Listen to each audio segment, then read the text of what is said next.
Jangali Juzbay is a virtuoso musician and the honored worker of the Republic of Kazakhstan. He became the author of a number of anthologies and pedagogical literature of the arcane school of playing the dombra. Rare cues of folk composers performed by him such as Tatimbat, Itayak, Kizdabek, Sembek, Begimsal and Barpish were included in the Eternal Melody and 1000 Kazakh cues anthologies. He masterfully plays Sugur and Tolegan cues.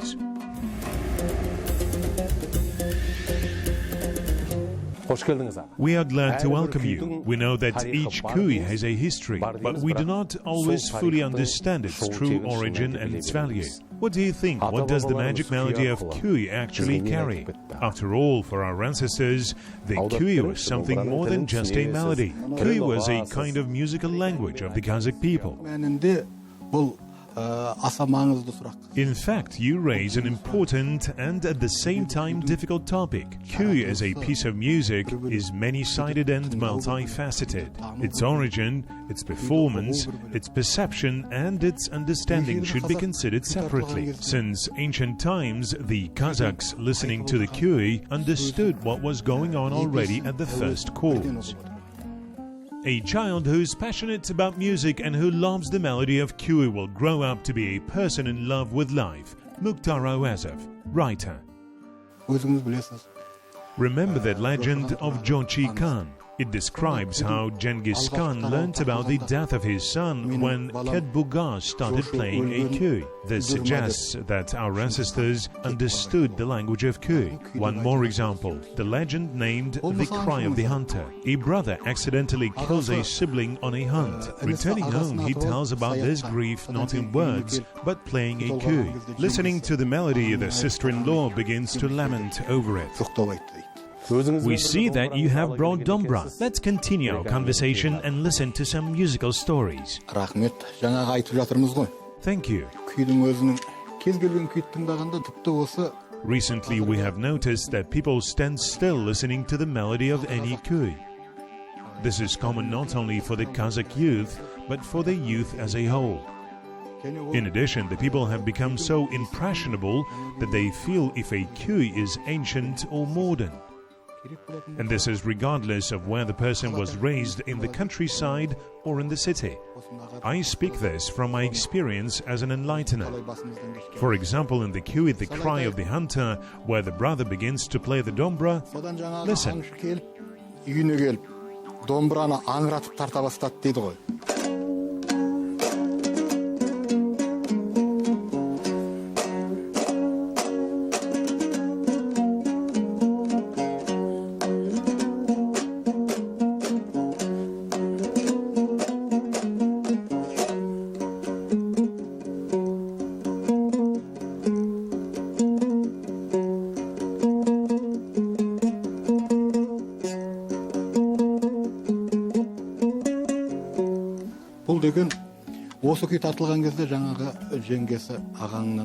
During the sound of this kui, the wife of the murdered brother began to lament in unison with the melody. With the words, "You lost your brother." This suggests that the melody was so eloquent that it could convey the whole tragedy of what happened. I think in the future, if national art is studied in depth, the scientists will be able to solve the mystery of the kui. After all, every note, every sound bears secrets that still need to be deeply studied and explored. I think that it may develop into a separate, independent science. For example, take a kui with history. I mean kui, the history of which can be traced already during the performance. All this can be really felt and not understood by reading educational literature. For instance,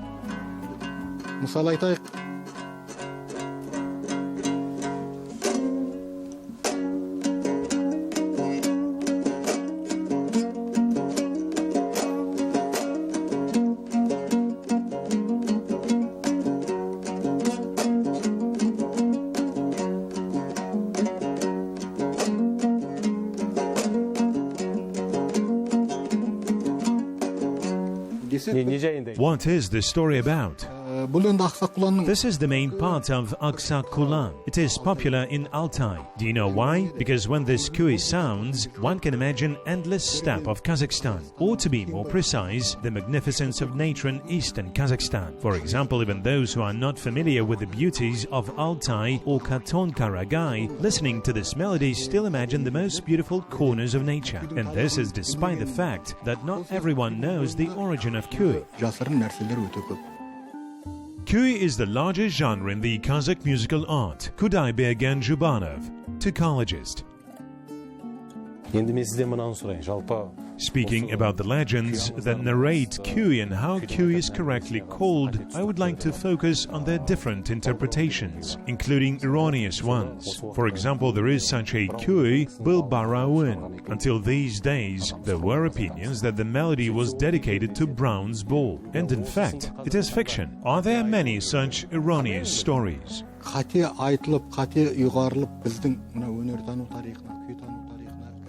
There are a lot of erroneous opinions and interpretations in the history of national art, including the history of kui. We must eradicate them. These ridiculous mistakes have come down to our days. They are still found in some literature and in some scientific papers of undergraduates. We must get rid of this ignorance. If we talk about the epoch of Kumangazi, then it fell on that period when the Tsarist government dominated the territory of the Kazakh land.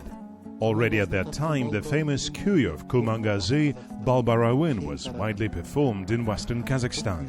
This kui became a kind of genre in this direction of music. Its performance has grown into a tradition that has been passed down from generation to generation. The name Balbarawin means not matter but spirituality, or rather soulfulness. This is a kind of melody playing on the strings of the soul. This piece of music has spread so widely that Balbarawin was played in every region. This kui touches soul and it is impossible to be indifferent to it. These melodies are so exciting that when you listen to them, you plunge into non-existence. There are many such kuis. Sugur also had Balbarawin. Therefore, it is nonsense to talk about some person, Brown, who allegedly relates to the name of kui.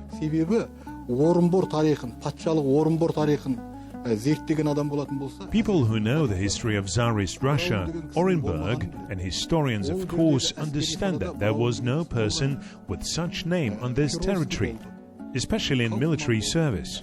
There were Perovsky, Kaufman. For example, Kumangazi has a kui Perovsky. He is really a man of that time, but not Brown. Let's stop here for a minute and watch one video. The art of performing kui has 7 main directions, and one of them is Shetpe. Contemporaries of Jangali Juzbay call him a master of Shetpe kui. He worthily continues the traditions of his ancestors, they say.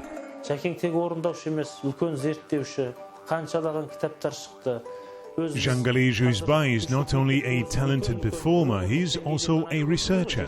How many books he has published? Now we know that there are 7 directions for the performance of the kui.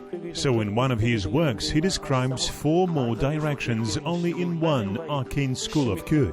One can say that this is another discovery in science. I believe that he, as a scientist, as an educator, makes a huge contribution to the development of Kazakh music art. Jangali Juzbay wrote about 10 books. He not only explored but also popularized the work of famous Dombra players, kui performers such as Tatimbat, Sugur, Toka, Kizdabek and many others. For many years he has been teaching at the Kazakh National University of Arts in the city of Nur-Sultan. His students more than once became the winners of various music competitions.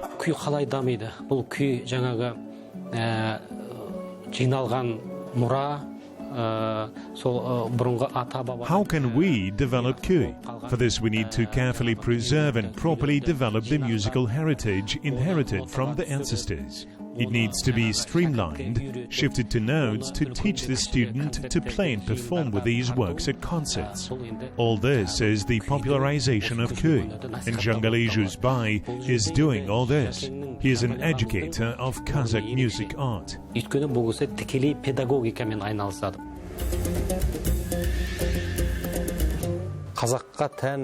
Are there any methods of performing kui which are peculiar only to Kazakhs? Recently, we often observe that the dombra play has turned into some kind of circus. Some performers knock the instrument or turn it over while playing.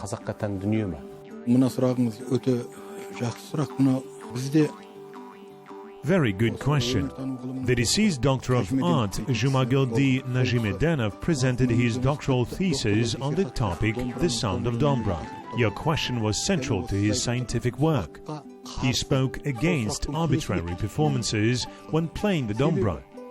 Домбраның өзінің тембрі, бояуы қоңыр. Домбра шат-шадыман. This instrument has its own timbre, its own sound color. Its sound is so melodic that if you break a traditional play, it loses its characteristic color, which is characteristic only of this instrument. Бұның өз бояуы бар. Сол бояу бұзылмау керек. A real Kazakh is not a Kazakh. A real Kazakh is a dombra. Kader Mirza Ali, poet. Әрине, қазіргі кезде енді Let's return to your question concerning involuntary playing an instrument. Such interpretations are Europe's beliefs. It was popular in the 50s, 60s and 70s. In Spain, such manipulations were performed with a guitar played on the shoulder, leg and floor, well, in general in different ways, in order to attract an audience. Over time, the European fashion came to us, to the Kazakh steppe.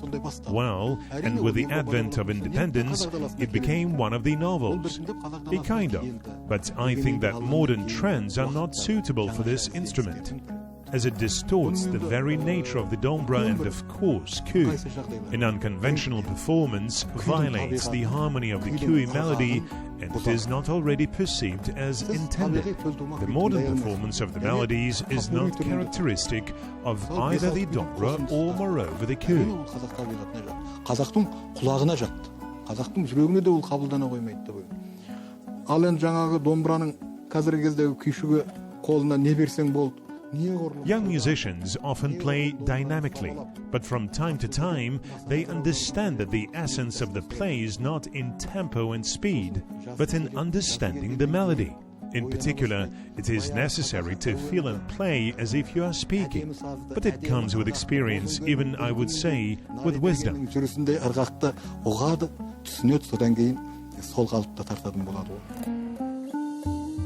A modest dombra under the fingers of a skillful player sometimes rises to seemingly impossible for its modest means of opportunity. Alexander Zatayevich, composer, ethnographer. You used such a term as corner on in your speech. I personally understand this as a blast sound. What is it for you? Do you remember famous Abiken Kasenov? So he, from an early age, grew up with Sakentsy Fulim. In 1938, in the years of repression, he was shot, and then Corner On was performed. He played calmly, something like this, at that pace.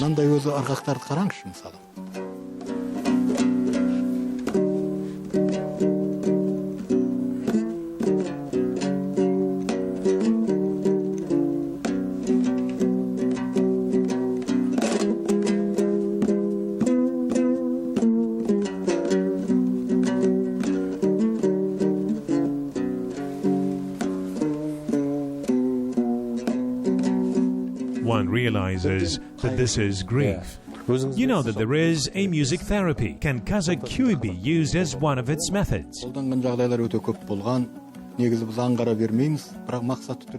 It was used very often. We just did not pay attention to it and did not use it correctly. For example, there was such an academician, Smet Kenizbayev. He was a great scientist, so he became very sick, so that he could not lift his head. Doctors have long thought how to help him. Thus, when he was in the Moscow hospital, one of these scientists suggested music therapy.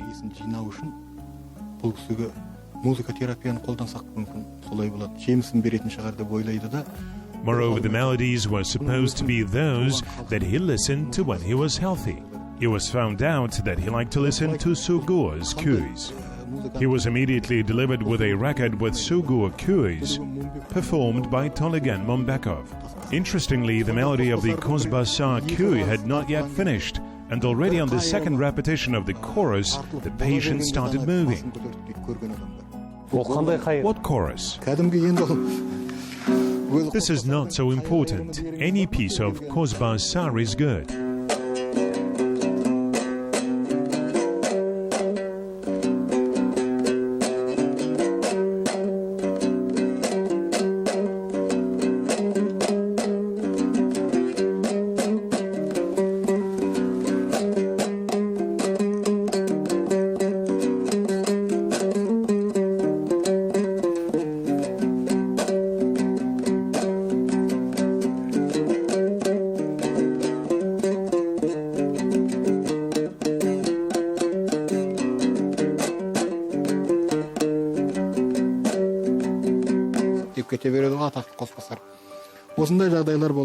As you see, there are such cases. In general, music therapy is a very popular and systematized science, but it is not yet developed here. It is necessary to study it. I sometimes think that music therapy originated from the Kazakhs. Why? They say that the very first people on earth to heal people with music were the Kazakhs that played the kobiz. I have not heard about others. For example, kobiz was still in the days of koket. It remains a mystery to this day. The sound of this instrument is covered in mystery. There is still no person who would fully study this sacred instrument. Acoustic science studies kobiz. Therefore, if in the future a science will appear that will study music therapy and centers and clinics will appear, then I think the most influential ones will be on our Kazakh land, at the land of Koket. Both kobiz and dombra heal the soul of a person. Music in general has a beneficial effect on the body. Koket, father of kuis. Mukhtar Awazov, writer. I'm not against the arrangement of kuis. They are also needed for the alternative, but such music does not touch the heart for some reason, personally mine. And how do you feel about modern music interpretations? I can continue your thought.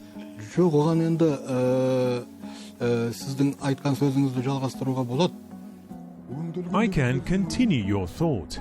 Now we treat the term arrangement itself as a remix. That is, a piece of music in a modern way, which is used in show business. But in reality, the arrangement means not to modernize the music, but to improve it.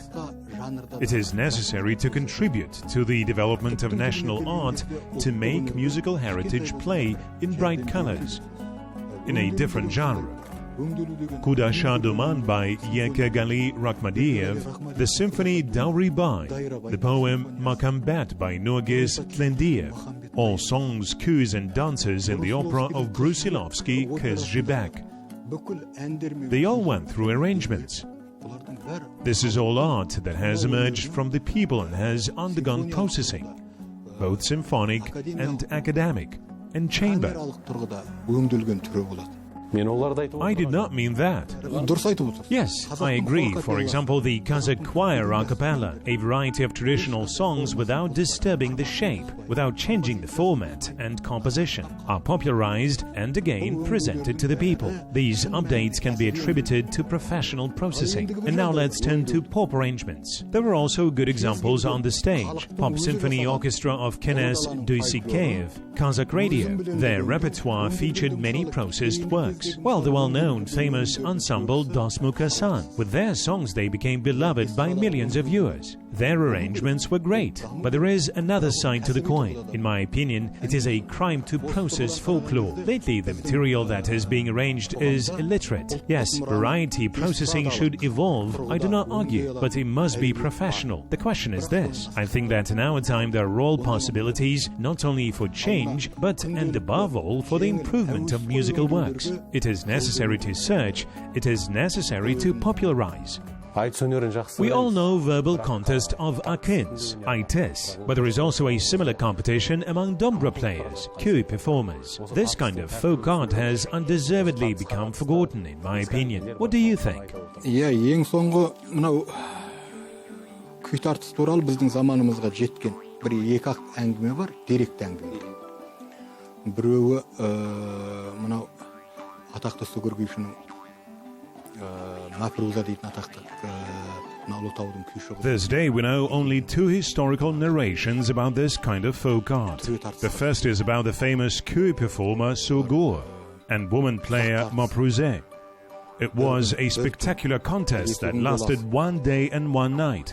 There is a legend about it. Sugur's famous köys, Basjorga and Kozbasar, were created that time, they say. In the Soviet years, similar events have not been held. Сол сияқты одан бергі заманда мынау кеңестік дәуірде ондай бола қойған емес, ондай заман. Ал енді мына жаңағы өзіміз айтып отырған Дина Нұрпейісованың заманында Дина тартысқа түсіп, үлкен жәрмеңкеде болады екен ол кезде тартыс. Later, brilliant Dina Nurpeyisova appeared. At that time, Köy Tatisi, Köy contest, was held at large fairs, where many people gathered from all regions. And Dina Nurpeyisova more than once became winner in these competitions, although her rivals were famous dombra players at that time. Well, in our time there were no such competitions. Instead, academic performance, then orchestral ones were held. 70 years have passed, a whole generation is missing. Of course, this can be revived. And I tried and keep trying to do it. Тартыспен айналысатын адамдардың көбісі бір ұрпақ үзіліп кетті.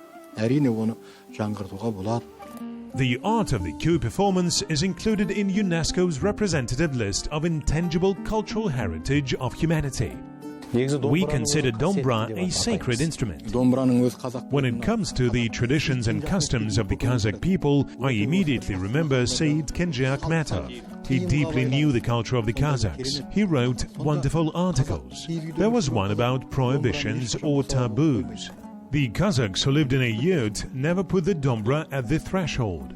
It was always hung up. Traditionally, the dombra had an owl feather, and this is not by chance. Owl was sacred bird for the Kazakhs. The house which had the owl or its feathers was free of reptiles and insects, snakes, tarantulas and karakurts. There were many such insects in the steppe. Therefore, owl feathers were fixed to the revered items. And the dombra was so sacred for the Kazakhs that it was not even put on the ground. It had a sacred meaning. The Kazakhs identified themselves with the dombra. There is even such a famous expression, a true Kazakh is a dombra. Along with this, the Kazakhs have a lot of things that cannot be stepped over. This is the Quran, bread, as well as dombra. Women cannot step over men's clothing, etc. This suggests that people have always strictly adhered to their ethics, aesthetics. Rules of conduct were written not only in relation to a person, but also to objects. Well, in the end of our conversation, I would like you to tell about the structure of the dombra, so that our viewers will learn more about this instrument or refresh memory. Домбраның құрылысы туралы енді қазіргі ғылым әрқайсысы әртүрлі өздерінің версияларын айтып жүр ғой. Now, scientists suggest different versions concerning its structure, but we know its step names. I can tell you about them. Let's start with its main part, shanak. This is the body of the instrument. Some people call it kesen. The second part is the griff of the dombra, which is called neck, and it is divided into two parts. Бұл мынау шанақ. Енді мынау мойнын алатын болсақ. Мынау домбраның мойны. The upper and the lower. The upper is bugalik, the lower is sangalik. These are the dombra pegs. They are used to set up the instrument. Әлгі күйдің сағасы дегеніне байланысты. Бұғалық дегені мына жағы. Енді домбраның мынау құлағы. And this is the upper threshold. People call it shaitan tiyak. I do not know why. Well, this is just a tiyak, a bridge. It was made of bone and wood. Therefore, it has different names. These are the dombra strings.